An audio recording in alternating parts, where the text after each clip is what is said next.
হাতিয়ার মানুষকে জিম্মি করে রাখার যে চেষ্টা, সেই জিম্মি দশা থেকে মুক্ত করার জন্য আমাদের এই প্রতিজ্ঞা, আমাদের এই লড়াই।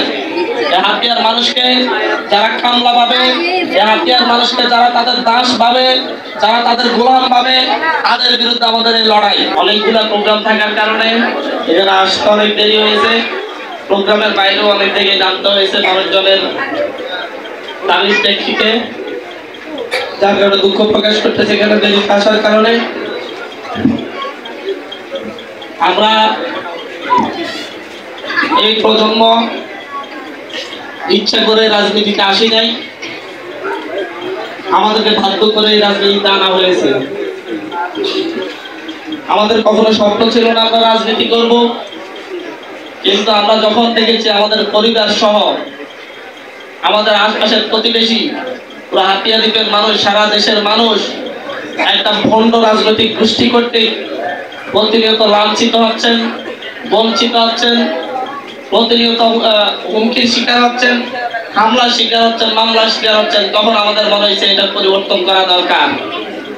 যেভাবে সারা দেশের পরিবর্তন হচ্ছে, সেই পরিবর্তনের জন্যই আমরা এখানে এসেছি। আমরা কখনো ভাবি নাই যে এই সময়ে এসে এভাবে আমাদেরকে বক্তব্য দিতে হবে। আমরা ভেবেছিলাম আমরা পড়ার টেবিলে থাকবো, পড়াশোনা করব, চাকরি বাকরি করব, কিন্তু একটা পরিস্থিতি যখন এই দেশের মানুষের ভোটাধিকার কেড়ে নেওয়া হয়েছে, এদেশের মানুষের ধর্মীয় অধিকার কেড়ে নেওয়া হয়েছে, এদেশের মানুষের মানবিক মর্যাদা কেড়ে নেওয়া হয়েছে, ঠিক তখনই এর প্রতিবাদ করার কথা ছিল রাজনৈতিক গোষ্ঠী। কিন্তু সেই প্রতিটি রাজনৈতিক গোষ্ঠী বিক্রি হয়ে যাওয়ায় আমাদের মতো তরুণ ছাত্রদেরকে রাজপথে নামতে হয়েছে। আমাদের মতো তরুণদেরকে জীবন বাজি রেখে লড়াই করতে হয়েছে। ঠিক একই ধরনের লড়াই হাতিয়ারকে আমাদের করতে হয়েছে এবং হচ্ছে। এই হাতিয়ার মানুষকে জিম্মি করে রাখার যে চেষ্টা, সেই জিম্মি দশা থেকে মুক্ত করার জন্য আমাদের এই প্রতিজ্ঞা, আমাদের এই লড়াই। হাতিয়ার মানুষকে যারা কামলা পাবে, হাতিয়ার মানুষকে যারা তাদের দাস পাবে, যারা তাদের গোলাম পাবে, তাদের বিরুদ্ধে আমাদের এই লড়াই। যারা তার মিছিল না করার কারণে, অন্যের মিছিলে যাওয়ার কারণে মানুষের উপর, মানুষকে দাবটি নিয়ে আঘাত করতে পারে, মানুষকে কোপাতে পারে, তাদের বিরুদ্ধে আমাদের লড়াই। আমরা বলছি এই দ্বীপের প্রত্যেকটা মানুষের মানবিক মর্যাদা নিশ্চিত করতে হবে। আমি আপনাদেরকে একটু সাবধান করছি, আপনারা আমাদেরকে গতানুগতিক রাজনৈতিক গোষ্ঠী ভেবে ভুল করবেন।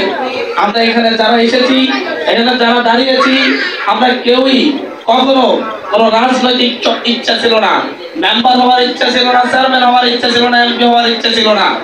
কিন্তু 2024 সাল আমাদের মনস্তাত্ত্বিক পরিবর্তন ঘটিয়েছে, আমাদেরকে বাধ্য করেছে এই রাজনীতিতে আসার জন্য। আমরা সেই মানুষগুলোর প্রতিনিধিত্ব করি, আমরা এখানে প্রত্যেকেই আমরা সেই লাঞ্ছিত মানুষের প্রতিনিধিত্ব করি, যাদেরকে শুধুমাত্র মিত্র মত পোষণের জন্য, একটু সৎ সাহস দিকে সত্য কথা বলার জন্য যাদের উপর আঘাত করা হয়েছে, আমরা তাদের প্রতিনিধিত্ব করি। আমরা প্রতিনিধিত্ব করতে চাই তাদের, সেই সকল রিক্সা শ্রমিকদের যাদের উপর বারবার আঘাত করা হয়, যাদেরকে গোলার সাথে গোলামের মতো আচরণ করা হয়। আমরা তাদের প্রতিনিধিত্ব করতে চাই সেই সকল ছেলে ভাইদের যারা দিন দিন বিভিন্ন হুঙ্কারের মুখোমুখি হয়, হামলার মুখোমুখি হয়, ডাকাতির মুখোমুখি হয়। তারা জীবন বাজি রেখে, যে ভাইয়েরা জীবন বাজি রেখে সমুদ্রের উত্তাল ঢেউ পাড়ি দিয়ে আমাদের জন্য মৎস্য আহরণ করে, তাদের নিরাপত্তা নিশ্চিত করার জন্য আমরা রাজনীতিতে এসেছি।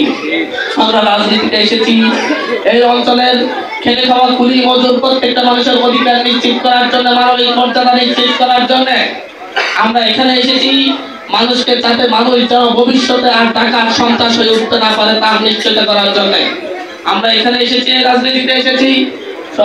এই অঞ্চলের মানুষের সুশিক্ষা, শিক্ষা ব্যবস্থা নিশ্চিত করার জন্য আমরা স্বপ্ন দেখি এমন একটি হাতিয়ার, যে হাতিয়ার আগামীর বাংলাদেশের বুকে শ্রেষ্ঠ উপজেলায় রূপান্তরিত হবে এবং সারা দেশের কাছে, সারা বিশ্বের কাছে আমরা গর্ব করে বলতে পারবো এই দ্বীপ হাতিয়া দ্বীপ এবং আমরা সেখানে জন্ম নিয়েছি।